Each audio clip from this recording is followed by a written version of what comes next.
అలవాటుగా పనిచేయాలన్నా, కొత్త అంశాల కోసం ప్రయోగాలు చేయాలన్నా, అలవాటుగా పనిచేస్తే క్రమశిక్షణ వస్తుంది. నిజమే.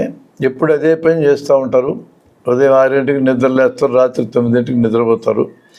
ఒకే టైంకి భోజనం చేస్తారు, ఒకే టైంకి టిఫిన్ చేస్తారు, ఒకే టైంకి ఆఫీస్కి వెళ్తారు. ఈ ఒకే దిక్కుమాలిన దాంట్లోకి మనం పోతాం. దేశాలు కూడా అట్లే అనుకుంటున్నాయి. ఒకే దేశం, ఒకే పన్ను, ఒకే ఓటు, అంతా ఒకే. భిన్నత్వం అనేది అక్కర్లేదు. అసలు మనిషి ఎదగాలంటే నిరంతరం ప్రయోగశీలత ఉండాలి.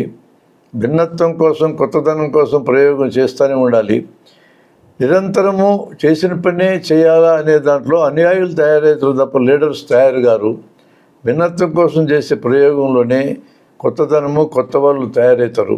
సైన్సు, టెక్నాలజీ అనేది ఎల్లప్పుడూ భిన్నత్వం కోసం ప్రయత్నం చేస్తూ ఉంటుంది.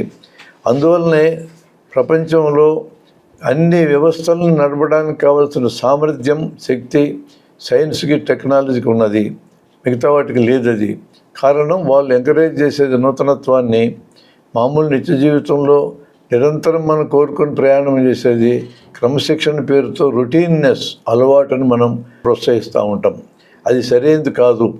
పిల్లలకి సహజంగానే నూతనత్వం కోసం ప్రయత్నం చేసే అలా అలవాటు ఉంటుంది.